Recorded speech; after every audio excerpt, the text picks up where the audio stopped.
Namaste. Welcome, friends. I hope you're entering the new year in good spirits. So lovely So, to be with you, Tara. really good to have you, Roland. And I'm going to do a little bit of an intro of who you are so people know a bit more. And then I have so many questions to ask you. So, Roland Griffiths is most known probably as a scientist, researcher, and professor at Johns Hopkins. And he's a leader in clinical research and psychedelic use for those with cancer, those struggling with addiction, with depression, actually a number of domains, and really is responsible for this renaissance, this resurgence of interest in this domain. Roland's a dedicated long-term meditator, many decades. And in his personal life, he's had a recent diagnosis of incurable cancer. So he's facing his own mortality. So we'll be talking about all of this, including a very exciting endowment funding psychedelic research program focused on spirituality and well-being in healthy people, which to me has huge implications and promise for our world. And the last thing I'd like to say is we first met 10 years ago, just looked it up. And Roland was doing a study, the effect of psychedelics on experienced practitioners, meditators. And I was sharing the word with other people I knew. And I went up myself to Hopkins to apply to be in it. I didn't fit the criteria due to a medication I was on, but my husband, Jonathan, participated. But during that visit to Hopkins, that's when I first met Roland, and I was immediately struck by just deeply wise, present, accessible, kind human, and in time I learned more. Roland participated in one of the local retreats we were leading, and I got to know him more socially, met his now wife Marla. And just to say, Roland is a true inspiration for me in many ways. So I feel really, really grateful to have him join us. And now I'll speak to you, Roland, to have you join us. So again, thank you so much for your willingness. Thank you, Tara, and right back at you. I felt a connection from day one when we met, and Marlon and I have so appreciated. We've done two retreats now. Oh, it's two. with Okay. you, yeah, and both of which were really lovely. So it's wonderful to join you. Yeah. So since we started talking about retreats, maybe just to begin and share with us what drew you to meditation, what kind of meditation, what you're practicing now, that kind of thing. Yeah. So I grew up without any religious training or background to speak of. I flunked out of confirmation class in the sixth grade. I became curious about meditation in graduate school when I was at the University of Minnesota. This would have been about 1971.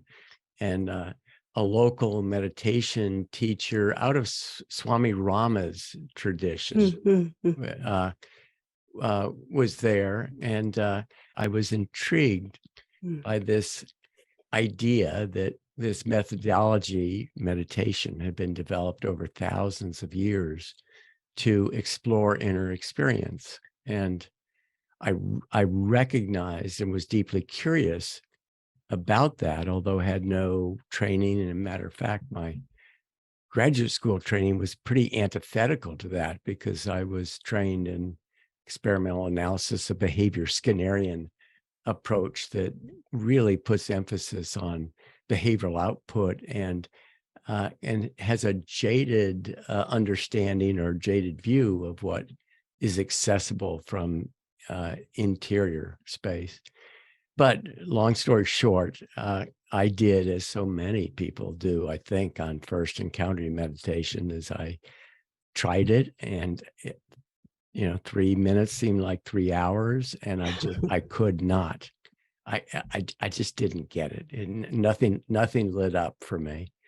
And so it dropped out, and it was only 25 years later that a good friend of mine got involved initially with Siddha Yoga here in Baltimore. And I became once again curious about it. And I can't explain why it was different, but in this case it was, and there was something intriguing and something that opened up to me about meditation practice. Now, I became deeply curious about meditation. I actually considered at one point dropping out. At that point, I was a full professor with an international reputation in clinical pharmacology, mostly drugs of abuse. And I considered dropping out altogether of the university and going off to the ashram in India. I started reading a lot about different meditation traditions, started reading about religious traditions, and just became deeply curious about what that was about. And at the point where I was seriously considering stepping away from university, someone brought my attention to psychedelics, and I had had some what I'd have to describe as trivial experiences back in college with psychedelics, none of them meaningful. And so I wasn't pulled toward them, but it got me to reread that literature and being curious about the nature of opening experiences. I thought, well, gee, maybe this is an opportunity to combine my training and my expertise in clinical trials and psychopharmacology with what I'm now very committed to exploring. And that's my own personal unfolding of this path forward, exploring the nature of mind and the nature of self, and with my professional expertise. And so that brought us into the study of psilocybin. We initiated at the time the first study to administer a high dose of a psychedelic, in this case, psilocybin, to healthy volunteers who were psychedelic naive, and the results were beyond anything that I might have imagined in terms of being these dramatic, pivotal experiences. They're opening experiences. They're awakening, classic awakening experiences that people attribute long-lasting positive changes in moods and attitudes and behavior months or years afterwards. And having worked with many drugs of abuse and mood-altering drugs at that point, I kind of immediately recognized, one, how unusual that effect is. There's no other drug class that provokes these kinds of experiences to which people attribute these enduring long-term positive changes. And two, the convergence of the nature, some of the phenomenology of that experience with opening experiences, generally mystical type experiences that have been reported within meditation traditions and within religious traditions for thousands of years. So let me just ask you a question about that, because I kind of want to drop into that a little more, which is, you said you were having opening experiences that got you so curious, you almost dropped out to, pursue them. What for you was an opening experience like? Can you describe it in a way so I'd know what it was like for you when you had those initial opening experiences in meditation? Something started happening in meditation. There was an opening up and a curiosity about interiority that had not been there before. And so up to that point, I think I was virtually completely identified with the voice in my head. The narrative structure of who I thought I was limited to that voice in the head that greets you in the morning and said, okay, yeah, what are you doing today? Let's look at the to-do list. And so there was a sense that there's something beyond that, and there's a field of mind, the nature of mind, that I just was largely ignorant of.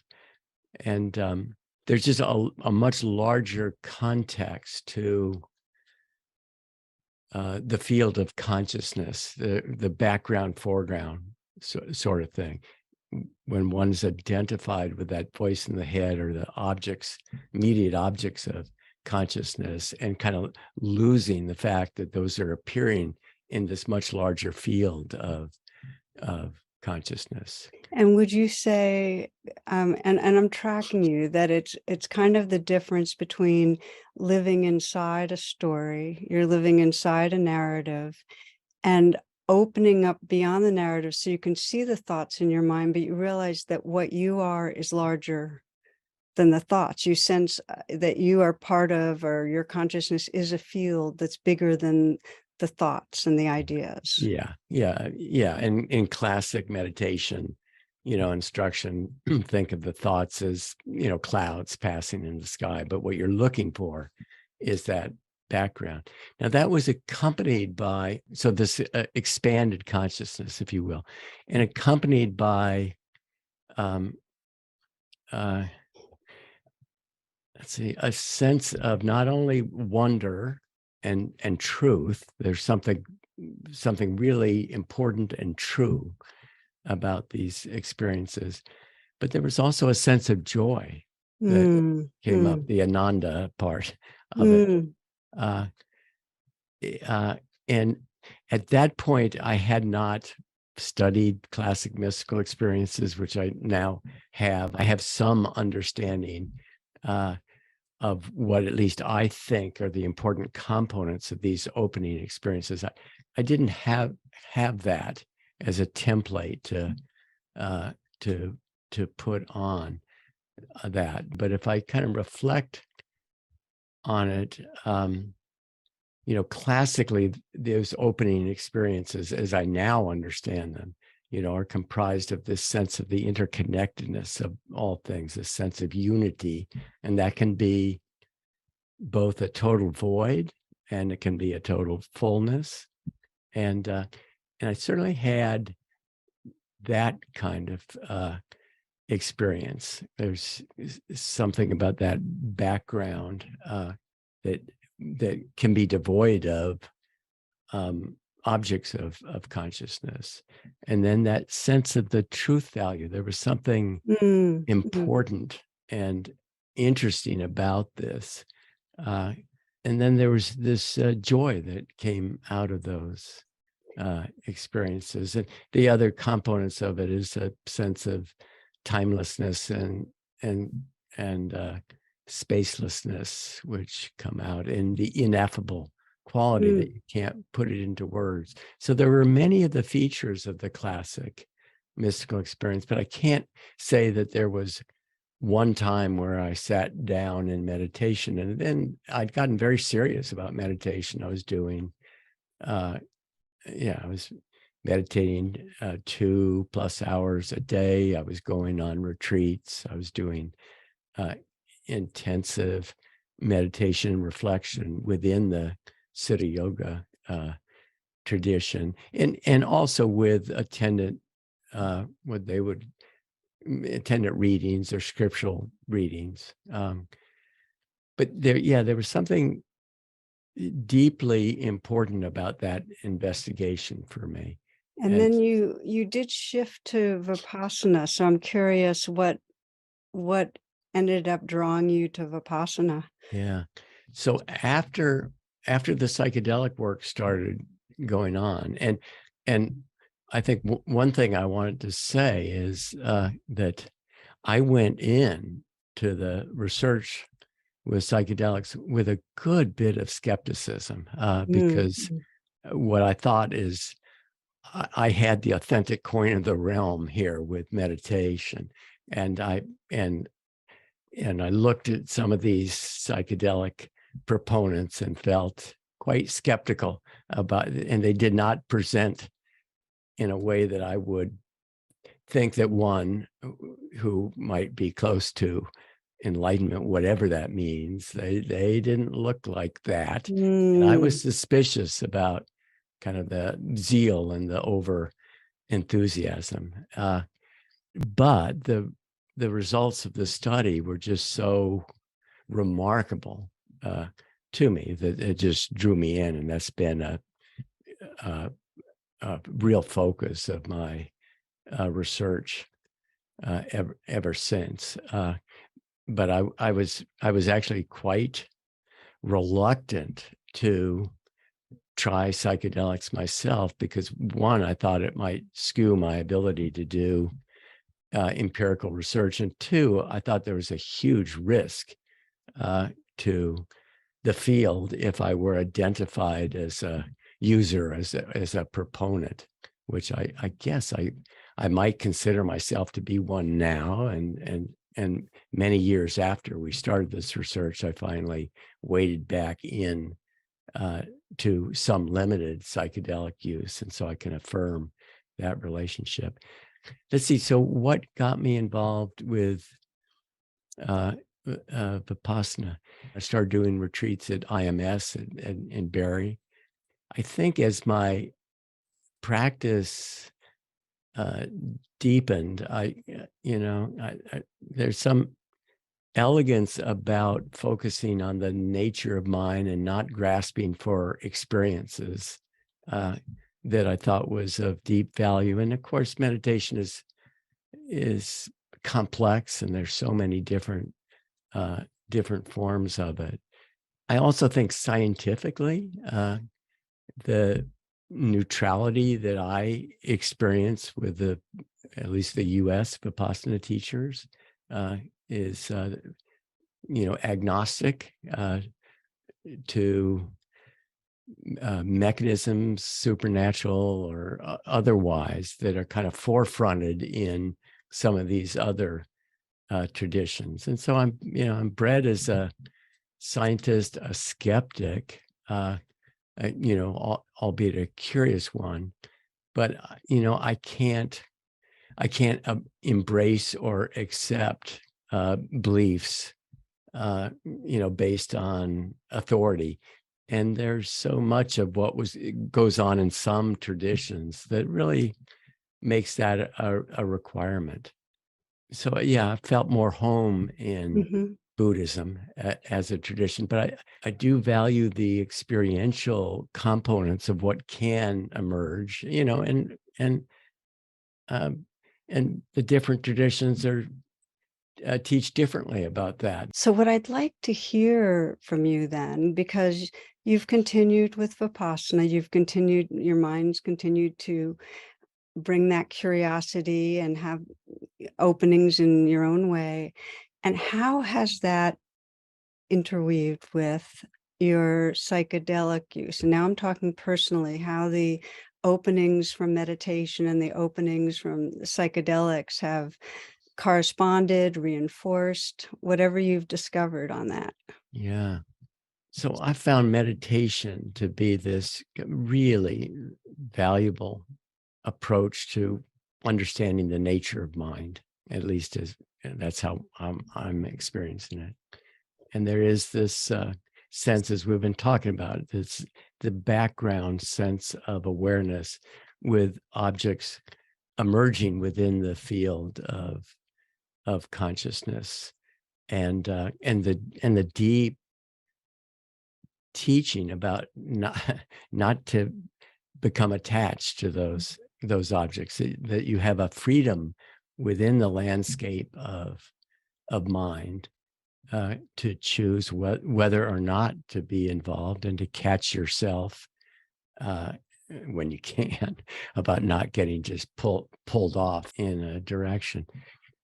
And so that started meshing with the psychedelics, because these experiences are, at least now, the way we give psychedelics in the research setting is focused on introvertive experiences. So we give high doses of, and the compound we've worked most with is psilocybin, to people who are prepared. They're in the presence of two sitters or guides or therapists, and they're using eye shades and headphones. So we're asking them to direct their attention inward, and that's only one form of immersion experience. You can have extroverted experiences as well, but for experimental reasons, we have focused on this introverted experience and in a container. But the instruction to people who have had no prior meditation experience and are so attached to their narrative, essentially the instructions we give amount to, I think, a crash course in mindfulness. That's so interesting. So what we tell people is, you're going to have this experience. It may or may not be pleasant. It can take all kinds of shapes and forms. There may be visualizations, there may not be. And all we want you to do is pay attention to that experience, be present with it. We're here to support you should you start feeling uncomfortable, but we're going to continue to ask you to go back in. And then we forewarn people about these experiences can be very, very difficult. And we'll give a metaphor. We'll say, so for instance, with psilocybin, you can get a lot of visualizations. And so as a thought experiment, let's suppose a demonic figure appears within your consciousness. And this is something more terrifying than you can imagine. It's made by you for you. And your natural impulse is going to be to run or to fight it. And you want to do neither of those two. You want to just recognize it as an object of consciousness.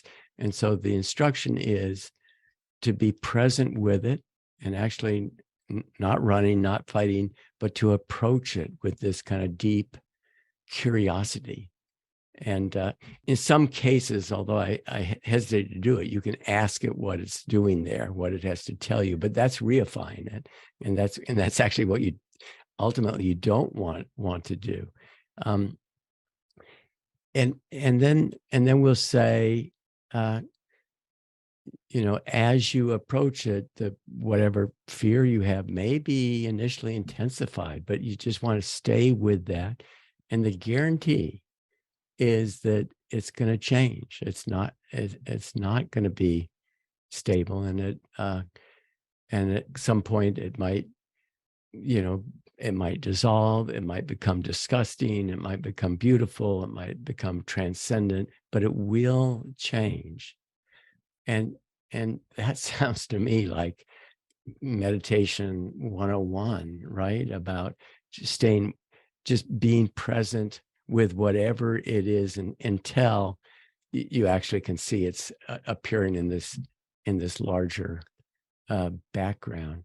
I am fascinated by the instructions for being with the effects of a psychedelic are exactly the same instructions that we give being with whatever of the challenges that come up, that if we can notice them and not react, but rather just let them be in some way, have that curiosity. I always add a kind quality of attention if possible. They change. And not only do they change, but there becomes more familiarity with that changeless background, which is more the truth of who you are than the changing objects. Yeah. No, exactly right. So I've sometimes described psychedelic experiences like meditation on steroids. I mean, right. It's empowered, and the objects of consciousness come up in many cases much more forcefully than they do in meditation, because meditation you can kick out of that pretty easily, With psychedelics, not so much, and people can really go down rabbit holes of misery. And if they really get caught there, that becomes kind of a classic bad experience, and people can be harmed by those experiences. Well, as they can be with meditation experiences as well. But I think there's something empowered about that. So one of the interesting therapeutic effects then of the psychedelics is that people have these intense experiences in which they have stayed with the experience, and we're providing them the support to do that. I mean, people who get very uncomfortable, they want to take their eye shades off, they want to take their hair, they want to start talking, and we'll do that a little bit, and then we'll encourage it's time to go back in, and we think that's the important thing. Once people come out of that kind of experience, and that doesn't have to, each psychedelic experience does not have to involve that, but if it does, people often come out empowered in a way that they didn't believe possible before. I mean, they literally have been walking on the razor's edge between insanity or this abyss of fear, and something else that's real and it's present. And so they can come out empowered then in a way to tolerate suffering and not to escape difficult experiences in the way that they never believed possible before. And I think that has to do with the potential immediate therapeutic effects that some people feel. I mean, if they have identified themselves as being addicted cigarette smoker, well, if you have that identity, that's exactly who you are. So you have to break that identity.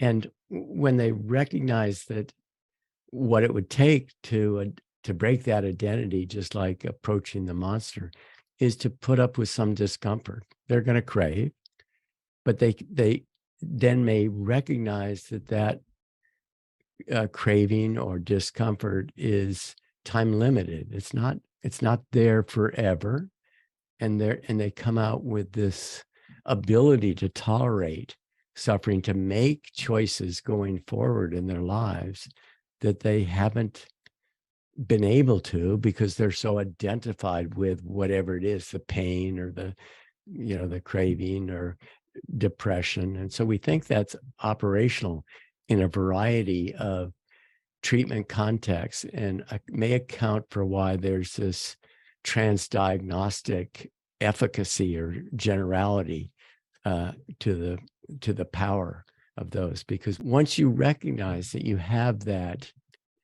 agency and the curiosity, then you're empowered to change things dramatically going forward. You change the narrative structure about how you hold yourself, how you view yourself in the world, and that can be hugely therapeutic. And again, it's paralleled totally with meditation, because even though it's not as intense, perhaps, every time you stay with something, you're no longer as much a victim of that thing. You are the awareness that's staying with, and there's a lot more freedom and choice. That's the confidence or empowerment, and they're very parallel.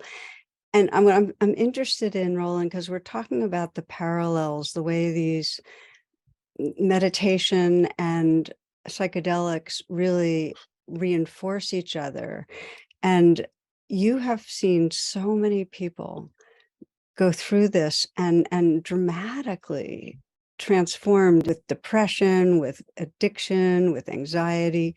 Can you say a little more about the benefits people experience? I mean, you've named now that empowerment. I can get through this. What else have you noticed in people that have gone through these experiences? Let's see. So there can be these classic mystical type experiences. And what I would say is that those emerge in meditation as well. And so that's kind of a resetting of a sense of self and a different worldview.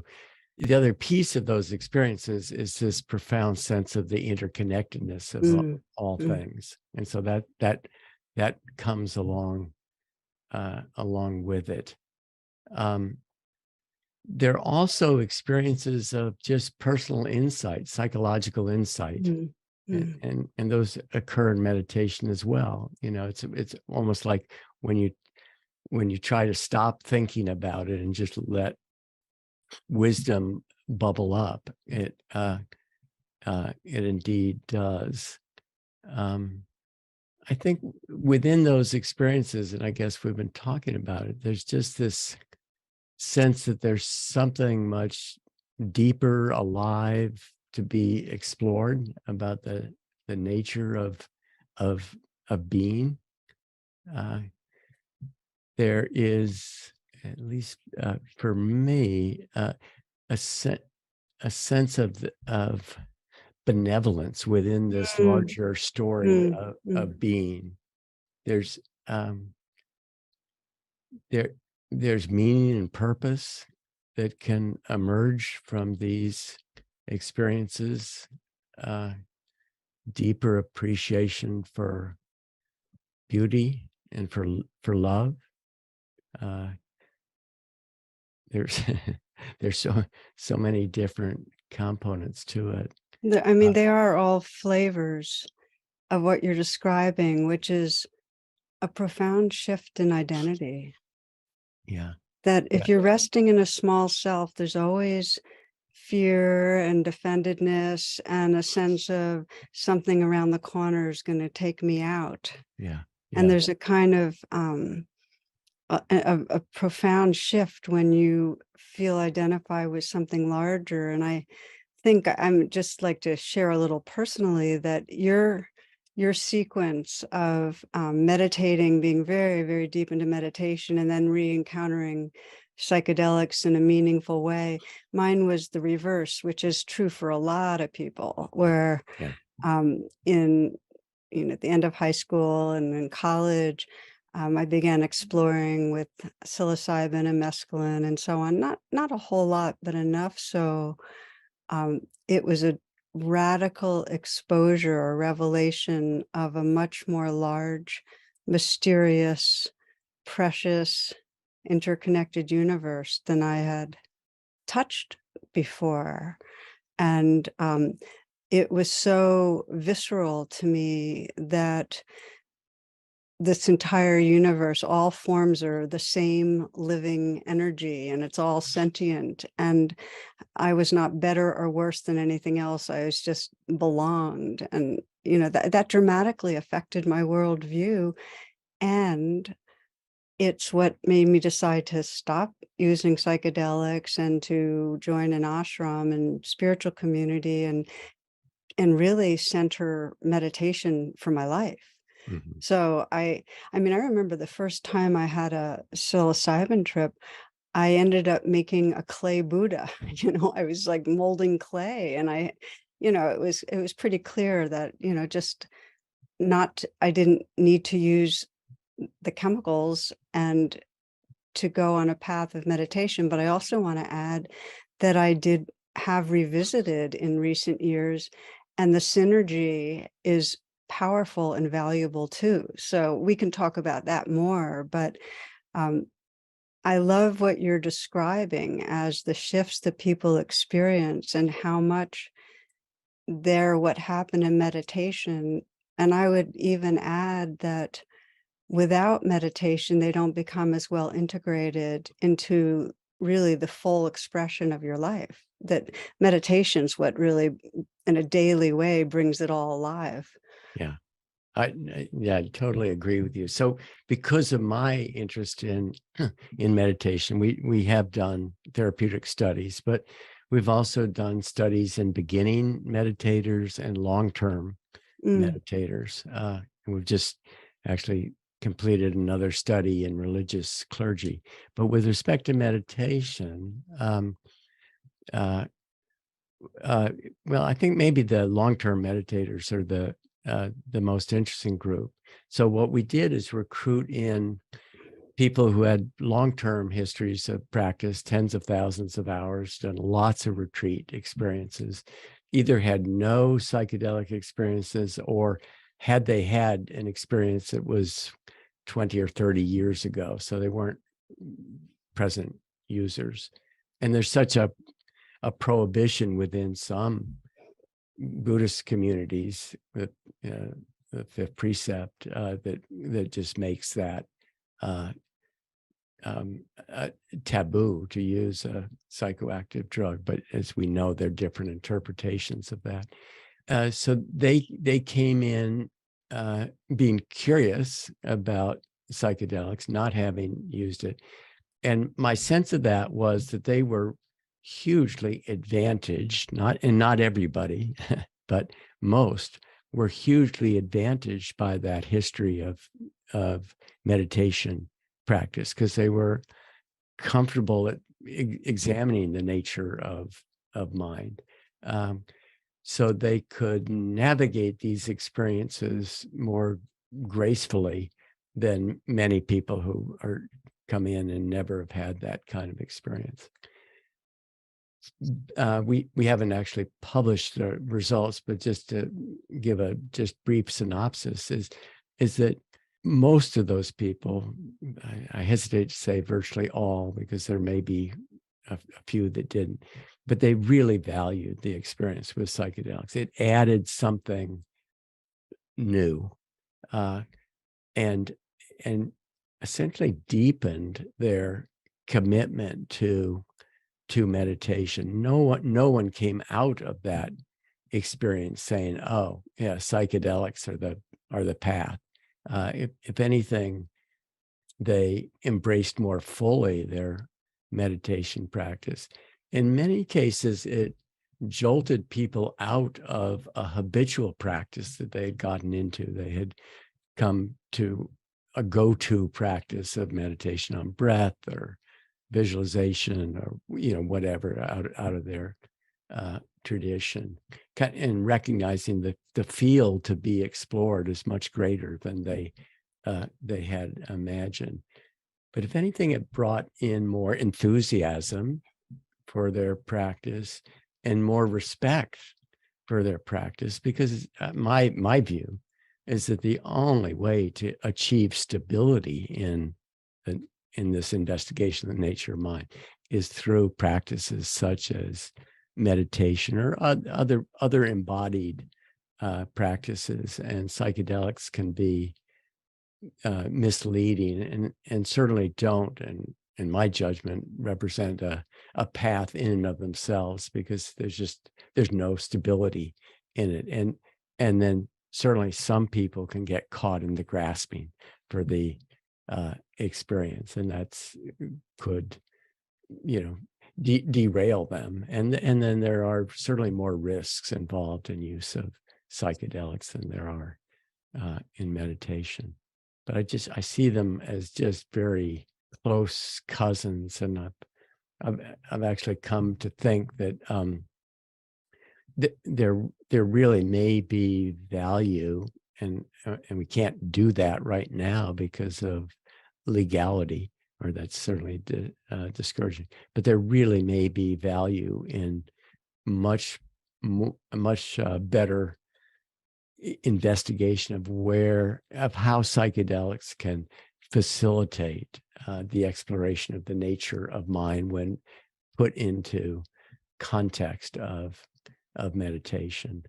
And I think, if I had my preferences now for preparing people for a psychedelic experience, it would be to have them do some very significant mindfulness practice prior to ever going in there, because they're going to be advantaged by that. And I think they're going to get a lot more out of that. I'm with you completely, which makes me wonder, how much communication is there between the contemplative traditions and the research that's now going on psychedelics? I mean, how much exploration is there on how to weave them in a meaningful way as part of what people are invited into?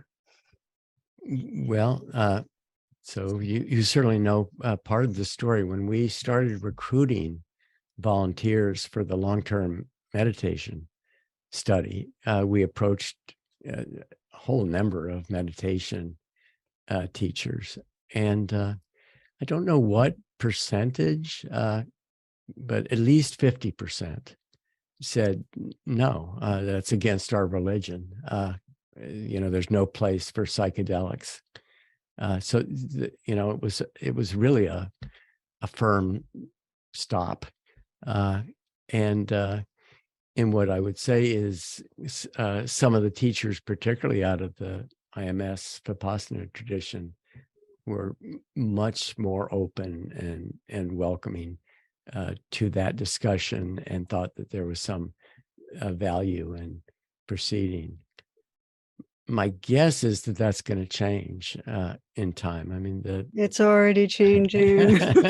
well, you would know better than I. Yeah, this is it's just huge interest. And I think it's because of what you've pointed to, that it's not looked at like you're doing some recreational drug to get away from your troubles. It's looked at as a very wholesome way of deepening your experience of reality if it's done with the proper setting. If your intention is to awaken, it serves awakening. Yeah. And of course, that's not for everybody, because I'd like you to address this. There are certain people that it's just not a fit for because of different types of emotional instability. I think you've named bipolar and psychosis as two that would exclude people. So there are a couple, significant risks that can come out of psychedelic exposure. And first and foremost is that people under unsupervised conditions, unscreened conditions, can just engage in dangerous behavior, and they can get disoriented, they can get panicked, they can be confused to the point that they do themselves or others significant harm. And so these have to occur under conditions that discourage that. But apart from that, there are biological predispositions that would seem to be very unfavorable. And so we historically have excluded people with any family history of psychotic disorder, like schizophrenia. And in the concern there, although there's no control study that proves this, but the concern there is that some people who are vulnerable to schizophrenia just may get pushed over the edge with that. And I think that can happen in intense meditation practice too. I do too. So I think it's a dramatic when it occurs with a psychedelic, and I think that it represents a real risk. There's no coming back from schizophrenia. I mean, that's a lifelong diagnosis as far as I know. And so that's a terrible outcome. There is concern in bipolar patients, particularly those that have manic manifestation, that psychedelics can trigger manic episodes, and then along with all the problems that can occur along with that. However, that's now coming under experimental investigation. There's just recently been published a study looking at the non-manic variant of bipolar, and that appeared to be, and this is just very pilot work, but it appeared to be treated effectively, the depression treated effectively with psilocybin. So a bar completely against bipolar may not be be warranted. But these investigations still need to go on. Can you give us just a brief bit of the science, that the common pathways that thus far it's thought between how psychedelics work in the brain and how meditation works in the brain? Like, how do they both have the effects they have of giving us that enlarged sense of being? Well, so one answer to that is our understanding of that is truly primitive. So the neuroscience of understanding how these experiences unfold with both psychedelics and meditation is exciting. There's a lot of research going on, but again, it's at its infancy. So we do understand something about molecular sites of action with the psychedelics. We understand what pathways, what neurological pathways are triggered with that. We know from imaging studies what areas of brain increase or decrease in activity after a psychedelic. We know something about the connectivity that goes on between different regions of brain. And there's been a lot of interest in looking at some of those network functions. And one of the most intriguing things that bring meditation and psychedelics together is the observation that acute psychedelics produce a decrease in functioning of something called the default mode network. So there are many networks in brain that underlie and subserve different kinds of functions, brain functions. And this default mode network is one that was discovered when they asked people just to sit alone in the scanner and do nothing. And of course, there is no such thing as doing nothing. And that's the default mode network. It comes online. It's thought to be associated with self-referential processing, kind of perseverative thoughts about oneself. And that is decreased when a psychedelic is given.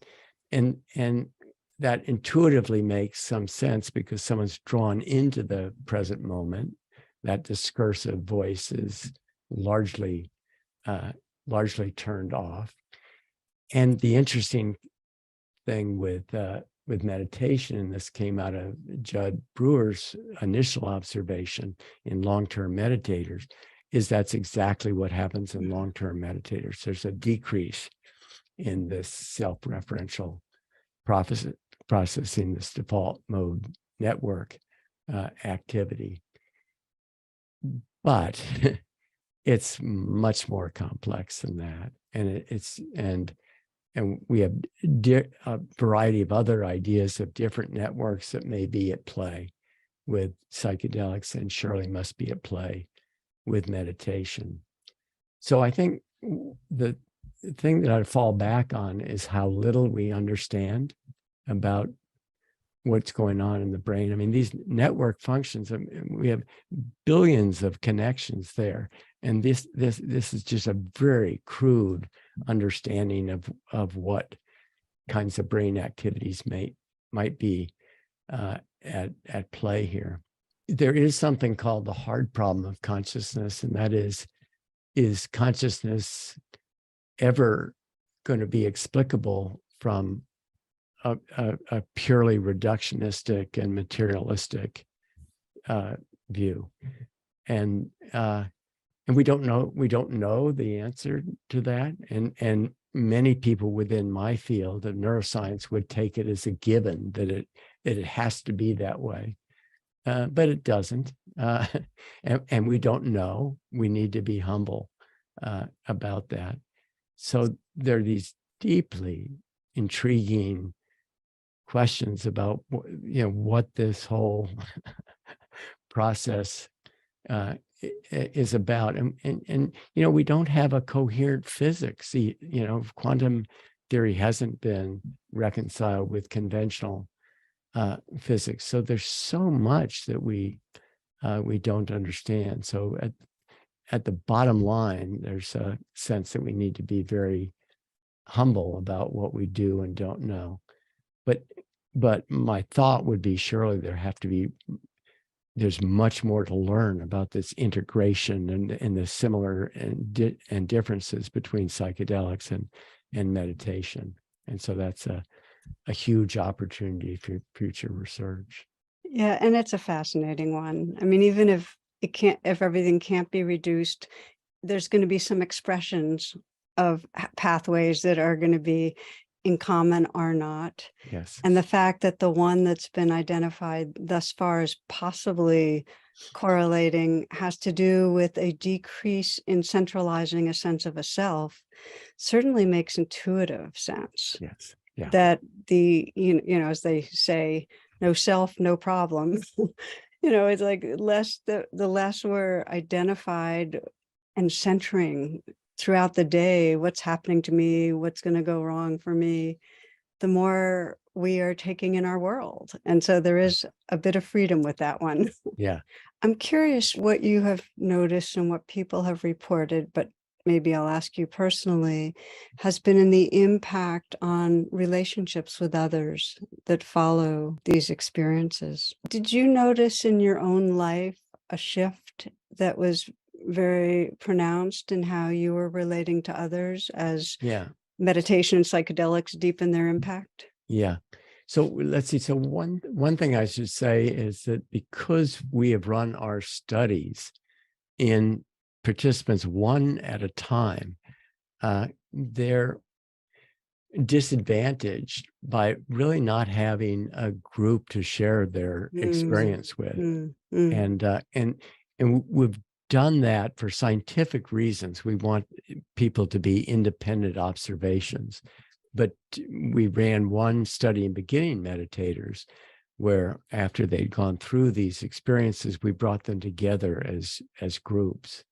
And just the level of interaction and the sharing of experiences. And so many of these people had been closed off from being able to talk about these experiences, because if their friends and family have no experiences of this sort, they're one of the features is they're ineffable. And so it brings forth a lot of excitement to share that. I would say for me, personally, as I started to get re-involved with psychedelics, I found a community to discuss that with, to be of real deep value. And there's a sense when people get it, they've come to this deeper understanding of who they are. And I have that sense with you, Tara, and people who have kind of deeply gone into meditation or spiritual practices.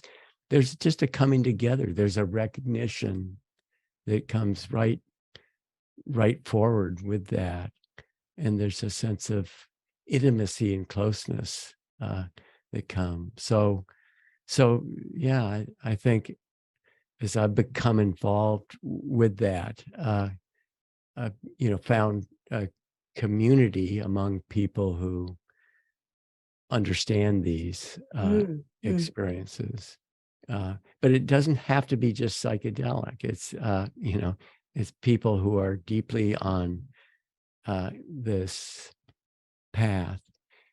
And there's, I sometimes describe it as the awakening project. I mean, once you awaken to what this is and the dilemma of the human condition, and you look around and you see all of the suffering, all of these people who are so identified with that narrative structure, and what you want for them is to awaken. And so it's not just through psychedelics, but that's the sense of community and passion that comes out of that. Mm, mm. You know, just to kind of move into this, because I'm really curious. I want to ask you more about how this diagnosis and how really facing the truth of impermanence, how has the awakening through meditation and psychedelics served you in this, including how you're relating to others who are relating to you Yeah. as a person who has got a diagnosis. So maybe you could just speak about, what have you discovered as you're facing this chapter of your life? What has psychedelics and meditation taught you? Yeah. Well, this has been super fascinating to me, unexpected. So it was in November of last year, I went in for a screening colonoscopy, thought myself to be perfectly healthy. I take care of myself. I sleep well. I eat well.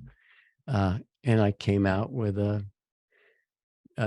colon cancer diagnosis that very quickly was determined to be stage 4 metastatic to liver. And so initially, I mean, this is a profound contemplation about the mortality. And of course, I thought I had done those those contemplations previously. What choices would you make? Were you told that you had a year to live, or 6 months, or a month, or a week, or a day? Uh, and I found those to be really interesting. But here, all of a sudden, I, I had a stage 4 cancer diagnosis. Initially, the response was just shock, and uh, and it felt like a dream. It couldn't be real.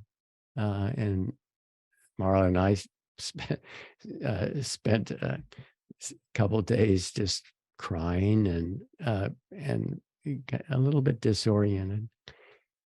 And then very quickly I started to explore the different psychological outcomes that I might inhabit given this diagnosis. So one night I awoke in the middle of the night and just felt empty. Everything seemed so meaningless, and I thought, what is this? So, because of my meditation practice, because of, I think in particular my meditation practice, there was this self inquiry that kind of immediately clicked in, and so what is this? What's going on here? And I thought, geez, if I shared this with my psychiatric colleagues at Johns Hopkins, they'd say, Roland, you're really depressed, you know. And I thought, boy, that's not the place that I want to be. And I woke the next morning with this kind of vivid sense that was a place that I could inhabit, and a recognition that was not a wise place to go. And then I kind of very quickly went through the different kinds of states that one could have. So there could be just terror, there could be depression, could be anger, could be resentment toward medical profession that didn't catch this earlier. There could be fighting the cancer, going to battle with it. And one of my daughters, on the first day of chemo, I sent her a picture from the chemo suite, and she texted me, Dad, kick cancer's ass. and I thought that I loved that she was trying to counsel me, but I thought, I don't want to be at war with anything. That doesn't feel like a good place to be. And being a scientist and a skeptic, I could not take on a protective belief, oh, I'm going to heaven, or this is karma and I'm going to be reincarnated and that's going to be great. I won't rule out all those possibilities, but the prior probability I put on it is diminishingly small. What I recognized is that this was the perfect opportunity just to have gratitude for being alive, for the preciousness of human life, for this experience that we're in. And it's, and that's what practice is, right? I mean, we're practicing being present with reality as it's unfolding. And it just became really clear to me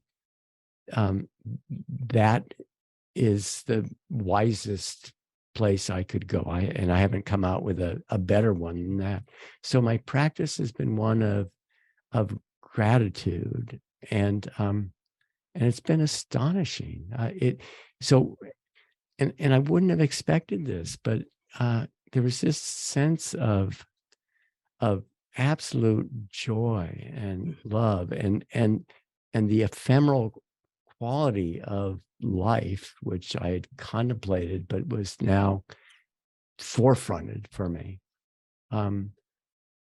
came out just so powerfully. And so it supercharged my interest in leaning in and celebrating life with gratitude. And so I've said, and I mean it, that experience of the diagnosis is one I treat as a blessing, because I've never been happier or more present or had more equipoise than I have since the diagnosis. And that's not to say it's been easy, because I've been through surgeries and chemotherapies that have lots of side effects. I've been physiologically degraded in the process.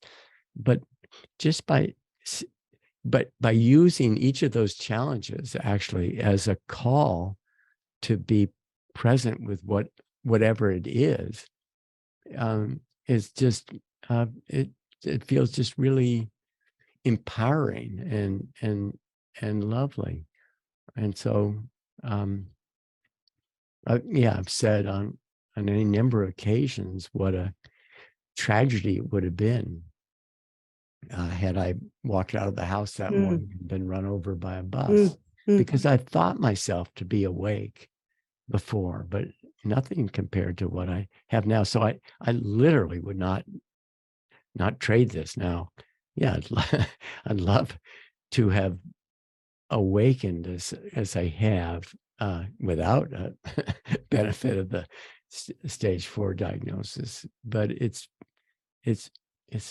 been astonishing, and I'm humble. I don't know whether I can maintain this sense, and I recognize the challenge of significant chronic pain. That's one of the things that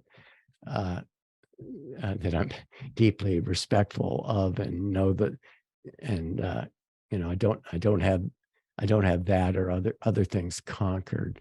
But what I am emboldened by is this deep desire to just push into whatever it is that emerges. And there's so many opportunities for this. I mean, you get some quote unquote bad news. The tumor markers come up and they've gone way up, or have failed a second course of chemotherapy, and that could be the opportunity for despair. And yet, for me, it's just this opportunity, like, okay, this is real. This is what's real here. What's going on? This is real, and this is life, and I should be celebrating every moment of this. And so it's been wonderful. And then what's come up just recently, and one of the reasons that I'm happy to talk to you about it, is that I think there's something important here. I don't know why I have had this experience. Part of it is certainly based on meditation. Part of it is on psychedelics, and we could talk about where those come into play. But there's something I feel like there's important to say about this and to communicate about this. So up to this point, I have not, as a scientist, ever talked about my own personal psychedelic experiences, and I feel like I don't have room not. I need to be transparent, completely transparent about what I'm going on. It's not. I can't. It's the authenticity that has to be there and be there fully right now. And there's something to say about that.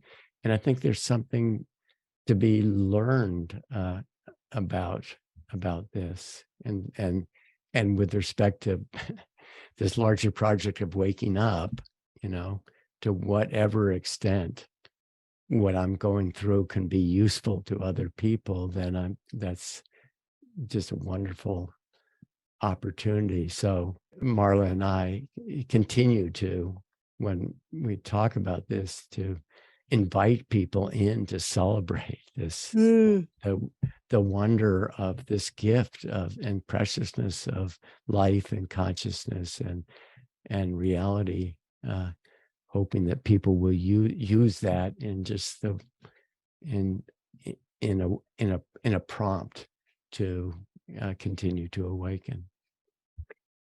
So, Roland, here's where I want to pause, because the last few minutes of what you've shared are like, there's nobody that wouldn't have their ears up in some way saying, wow, I wish that when it's my turn, that instead of the depression or the fear, that I could say, oh, that doesn't seem wise.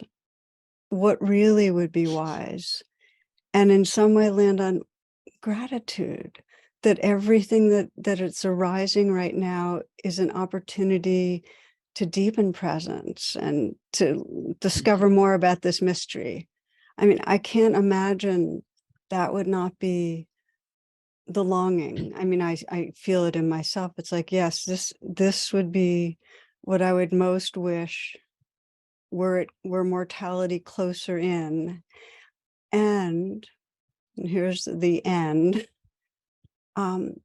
Many people will wonder, how is it possible that there's even a sense of choice to not go into fear or depression or despair? It's like, you had some grace there that you could say, oh, that's not wise. And a lot of people say, whoa, I wish I could say that, but it's not like there's some feeling of choice. So what I want to invite you to do is speak more to how meditation and psychedelics has allowed you to have that freedom to choose gratitude. Yeah. Well, let's see. So I don't know. And where I find myself is in a place that I had never imagined or contemplated previously. So it's just happened. But as I think about it, there are two pieces to that. One is certainly the foundation of meditation and understanding that, as we talked about, that feelings and thoughts are appearances, are objects that come into consciousness, and recognizing the ephemeral qualities of those, and recognizing that you don't have to attach to those, and that's what meditation is, isn't it? I mean, we go in with an object of focus, and we recognize ourselves being pulled away into the narrative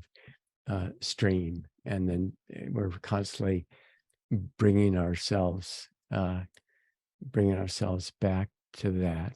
And so one of the transformative pieces of meditation was when I initially started practicing that is de-identifying from that voice in my head and recognizing that I didn't need to follow that. I remember very early on with meditation. Well, I guess I'd gotten fairly involved, but then I started paying attention to that voice in my head for maybe the first time, and being kind of shocked about Mm.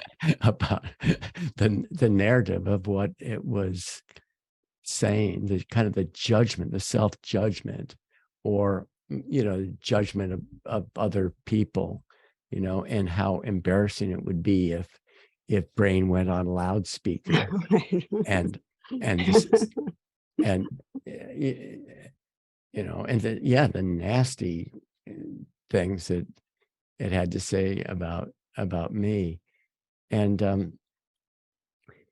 then starting to see, well, that's just his voice, and thank you very much, but Mhm. I don't need that advice, and so learning to catch oneself when things like that arise Mhm. has been really important. So that's foundational. But then I think psychedelics have empowered that because it is mind on steroids. Things come up so forcefully in the field of consciousness, and they feel so overwhelming. And I think what I've learned from psychedelics is that is to navigate past experiences that could be, just dark rabbit holes of discomfort. Now there can be value in insights that come out of having experiences that are unpleasant. So the idea is not to completely push them away, but to recognize them as they come up. And so that's basically been my experience. It's almost like I can see things really clearly with respect to attitudes or feelings that I just don't want to hold on to. I don't want them to have any power, and just recognizing, oh, that's fear, or that's resentment, and then just defaulting to, but wait, this is occurring. You're awake, you're alive, you have this opportunity. Why would you want to go there?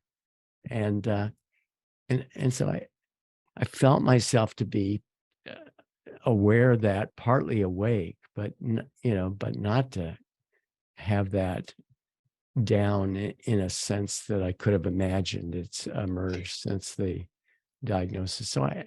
So I don't know, but that explanatory kind of concept makes sense It to me. does. And in a way, it's a tribute to what mystics have said through centuries and centuries, that if we deepen attention, we can unhook.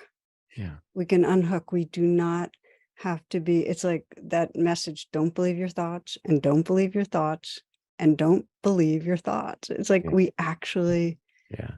can go with that. And what I'd like to do, if it's okay with you, is just bounce with you a parallel experience I had not that long ago, that I've had in meditation many, many rounds through my life. And that was like you described, it was kind of supercharged on a psilocybin journey that was just some months ago.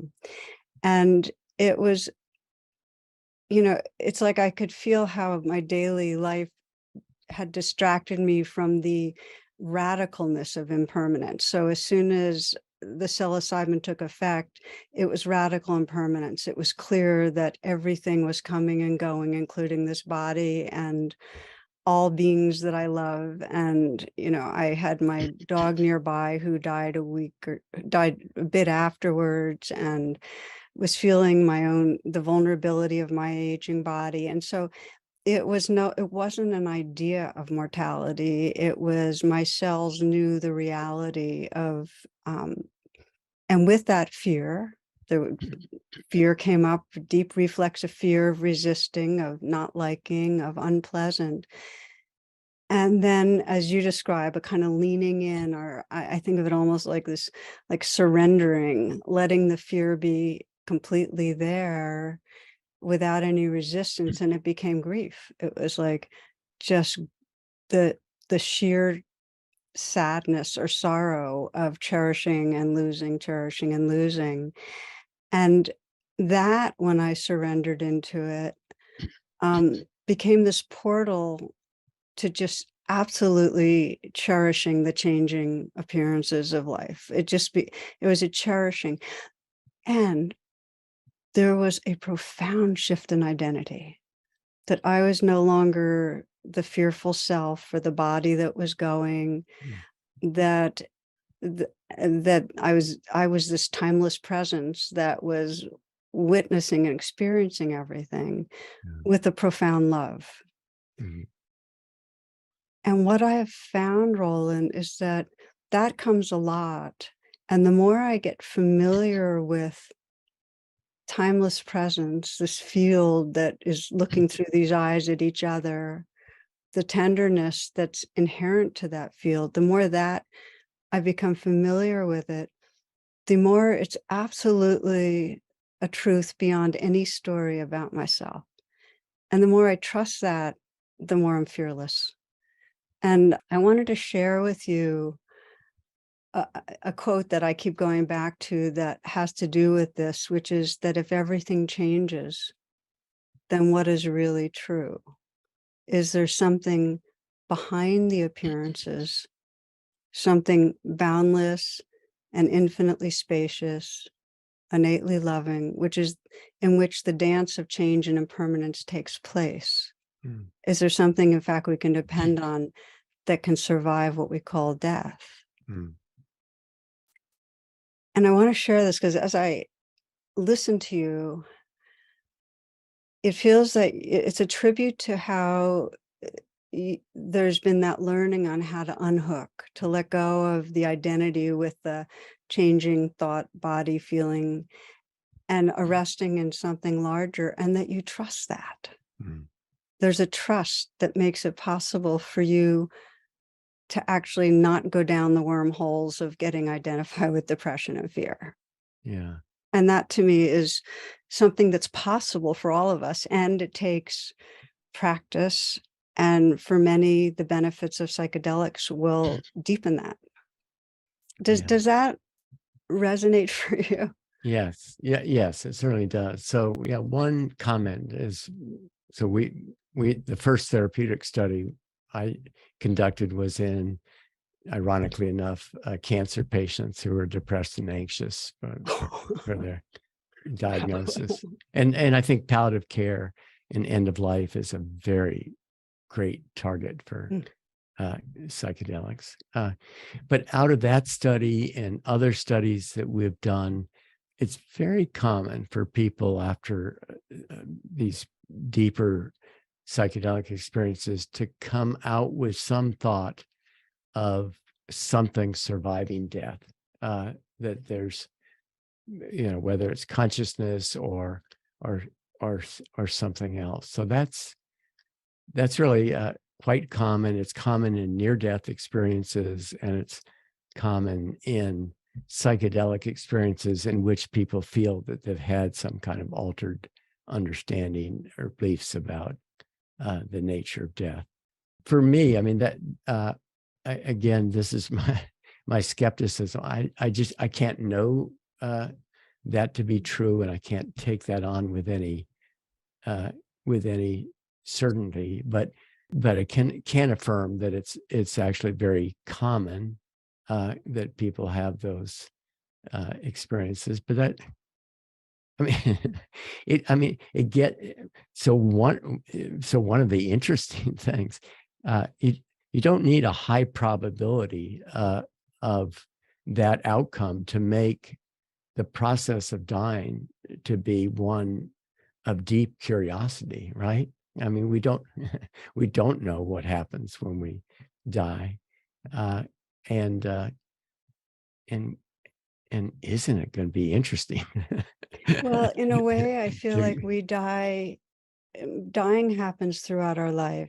Yeah. And then there's the question of who dies.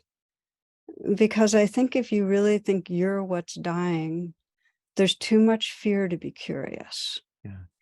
And so my sense is, and it doesn't matter to me too much the thing about, does something survive beyond death? What really matters is a sense of the what we are that's larger than this changing body and mind. Mm-hmm.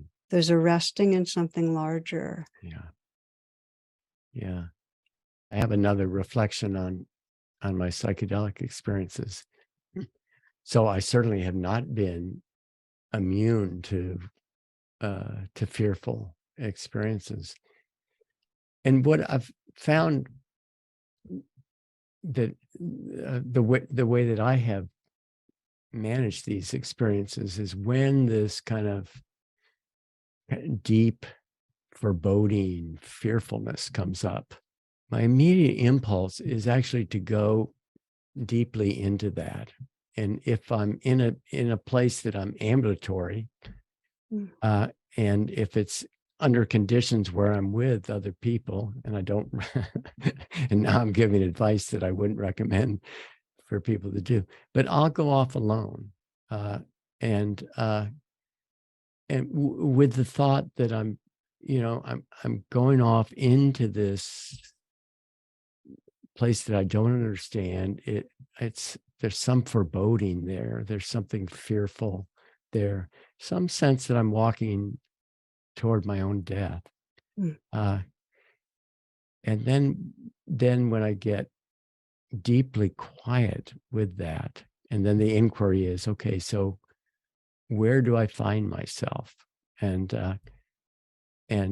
what I'm aware of is this energetic feeling, and somehow my mind has turned it into fear. But as I really explore that, it's like, well, no, that's one label you could put on this, but there's this energy.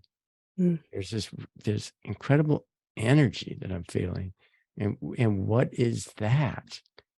And then very often I'll open my eyes, and fortunately I'm very often in a nature situation, and I'm just overwhelmed with the beauty and the appreciation. And the sense is that this is the energy of awakening, and it's manifesting, and this is such a gift.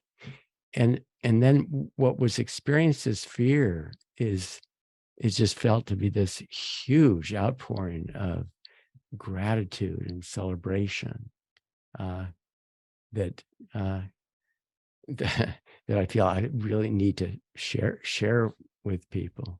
And so I think that's part of what has come up for me, that the way to go into some of the darkest feelings and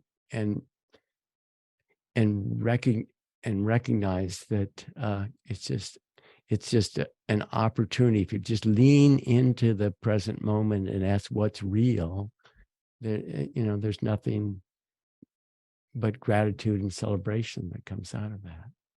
That totally resonates. In a way, we're circling to the teaching right from the start of when it's intense.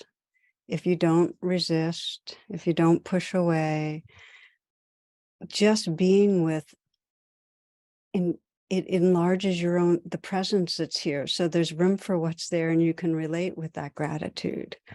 which is just so beautiful. And so a question for you, because of what you described about your own way of kind of going off on your own. You've guided lots and lots of people now. How many would you guesstimate you guided on journeys? Let's see. Well, I've been with hundreds, Hundreds. but not all of those are in the session room. So I've Right. spent a lot of time before and after sessions. I'll very often go into session room immediately after the session.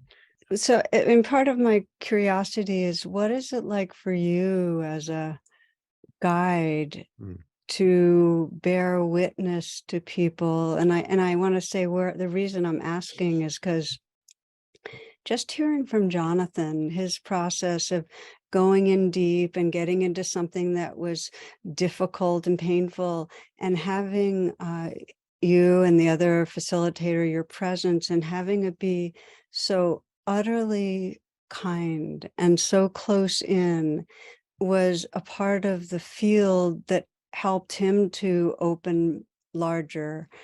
And I just wonder what it's like for you to be able to hold a space for people in that incredibly intimate way. Yeah.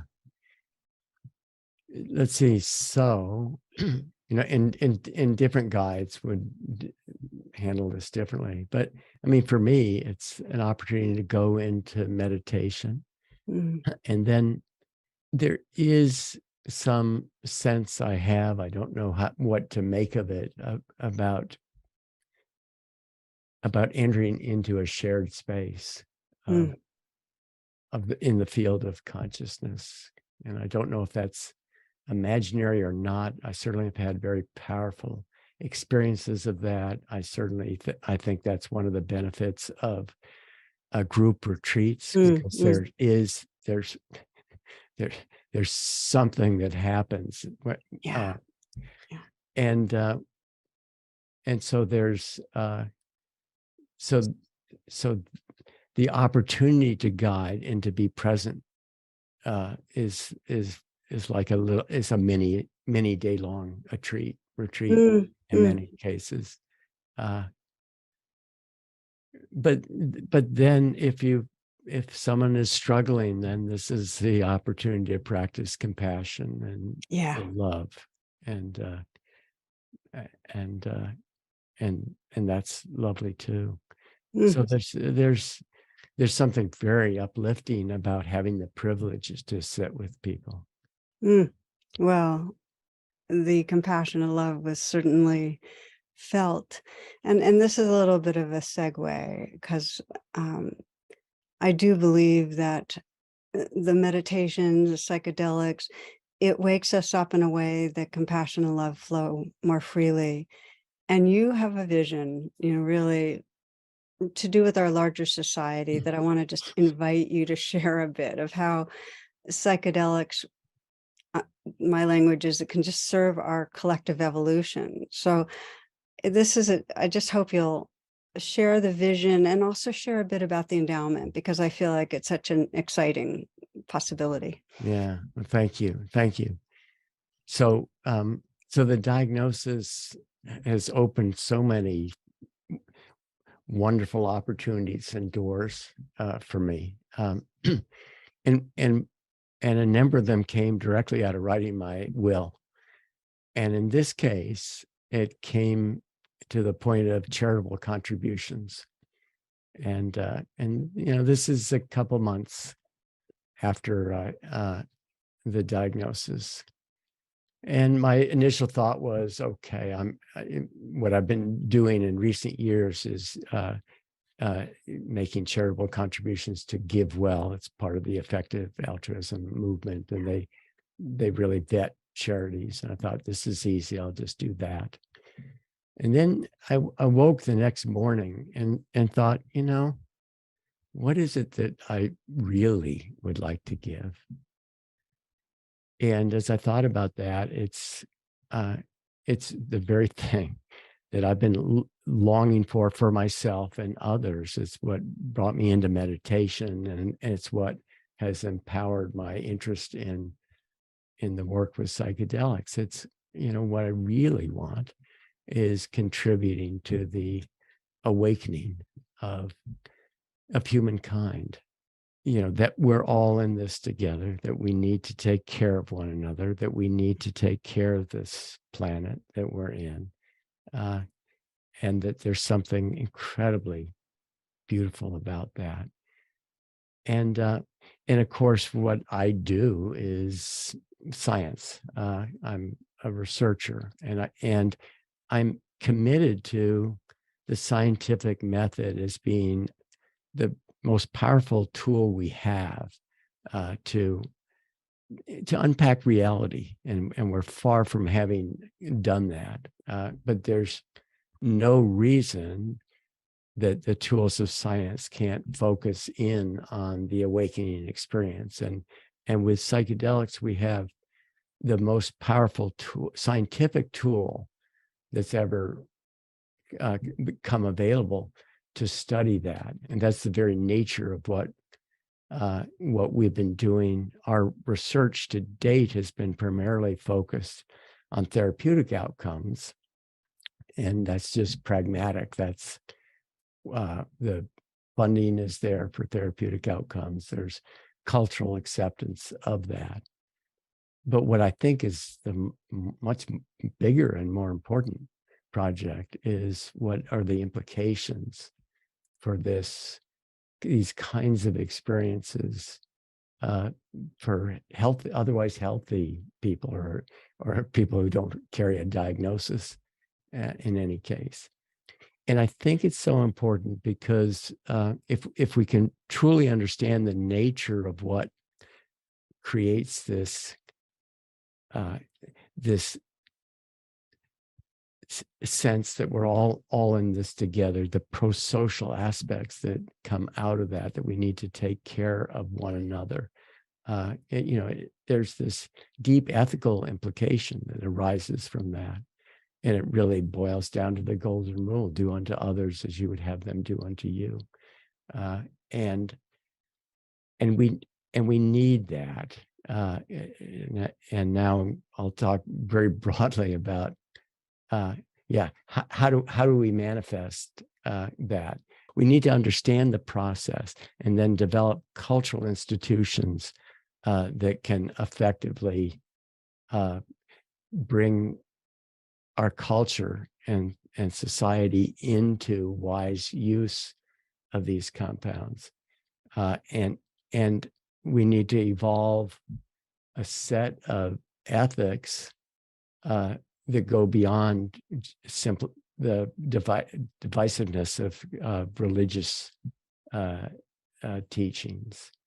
And so that's it. There's this idea of that science can move forward this project of understanding awakening, and then eventually the hope is, and this is multi-generational, the hope is that this then gets seeded into culture, and it actually has to go worldwide for this to work. But the importance of it is no less, in my opinion, the survival of our species. That right now, and it's science that has created some of the risks to this, is we have a number of technologies that are existential in terms of their threat. I mean, that could be bioweaponry or nuclear weapons or climate change or AI risk, and there'll be others, and yet our ethical and our moral and our religious teachings are pretty primitive right now, and they're divisive, and they actually increase the chances that these existential technologies may be used against us. And so that's what this project is about. It's to advance research on this very topic we've been talking about, Tara, and that's how do we awaken people and culture? What's the nature of these experiences? How do we optimize what creates that? What vulnerabilities are there? what genetic factors are there? How do we sustain those? And I think that's very, very important, because there's a lot to do to integrate these experiences into the human condition. So my initial thought was, okay, that's what I want, and I don't have a big estate, so maybe I could put together, a small endowment and endow a research lecture at Hopkins on what I call psychedelic research into secular spirituality and well-being. And then I thought, I might have some goodwill in the community to reach further if I created a professorship and a research fund. And so that's this vision that's come out of this. So we've established an endowment at Hopkins, and I'm shooting for $20 million, but every $25 is deeply appreciated. And we've established this endowment that creates a professorship, so that someone is appointed, and they never have to worry about their salary. They're focused in on the intent and purpose of this, and that's to understand these deeper principles of awakening. And it also creates a research fund, which will pay for some of this research going on. And research for psychedelics is really quite expensive. And when it's in an endowment, it's generating only a portion of that, because the endowment is managed in perpetuity, that is forever, as long as Johns Hopkins exists as an institution. And so this is really near and dear to my heart, because it carries forward exactly what we've been talking about, Tara. Yeah. The vision is that science has something deeply important to say about this, but it's creating an engine to conduct this kind of research in perpetuity, forever. And the interesting thing is that I don't think the answer, we may never have the complete answer to the question, but there's so little we understand about the nature of consciousness, the nature of these experiences, the nature of what this project is that we're in. And I'm not sure there's going to be a single answer. So in perpetuity sounds really, really good to me. Yeah, it's a nice word. It rolls off the mouth, right? Perpetuity. I just want to say, because I am certainly contributing myself, that I think that there's all sorts of good efforts for transformation going on around the globe, and that nothing will work if we don't evolve our consciousness. Everything comes out of consciousness, and consciousness is evolving, and we have to facilitate it. I mean, the forces that are bringing us down of unprocessed fear and bad othering are so strong, and the more stressed we are by a climate that is causing catastrophes, the stronger those energies get. So we really need to very intentionally facilitate consciousness, and I look at this as one of the pathways that has unbelievable promise. So I just want to encourage anybody who's listening to just consider the implications. I mean, it's the science, but then of course it'll have to partner with all these other institutions in our society to make available, in a way that doesn't privilege some people over others, this extraordinary way of kind of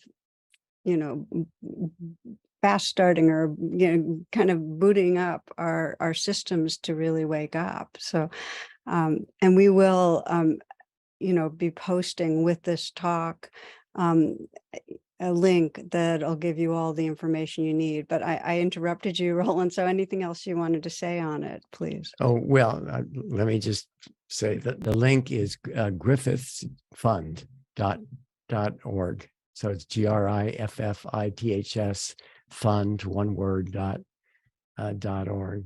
Thank you for that. I mean, in the direction this research, it's going to go in many different directions, but one of the directions will certainly be this: how do we facilitate maximum outcome out of these experiences? And the marriage here of meditation and mindfulness practice with these has to be, a central focus to that. Yeah.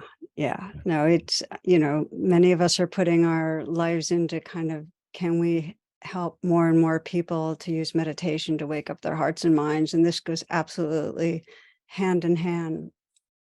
Now, the last thing I want to ask is, I know for myself that I've developed this thing when I give a talk, and I'll say to myself, well, if this was the last talk I was going to ever give, what would it matter most for me to say? I might have already said it, but what would be the real kind of gist of what I'd want to offer to others? And I'm just wondering if I say that to you again, just to sense some of, because we've covered a lot. What is it that most matters, that you most want to leave people with? Well, thank you. Well, it's exactly what we've been talking about. What I want for myself and others is to awaken to this incredible miracle. Is not too strong a word that we find ourselves in. That we're these highly evolved sentient creatures that can feel and touch and walk the earth, and we've developed communication and we've developed science, but we've come to recognize that we're aware, that we're in the middle of this incredible mystery that science doesn't even begin to understand. And we do not have any understanding about the nature of consciousness, nor do we have a coherent physics. And so so it's an invitation to celebrate, and that's what I've said to people out of this diagnosis. But it flows from everything that we've talked about. Let's celebrate, lean into this moment for the gratitude of being awake. Mm. Thank you. Well, in that spirit, my friend, so much gratitude to be able to celebrate with you in this way. Blessings. And thank you, friends, for joining us. This is one you may want to listen to a number of times. I'm really, really grateful for your attention and presence.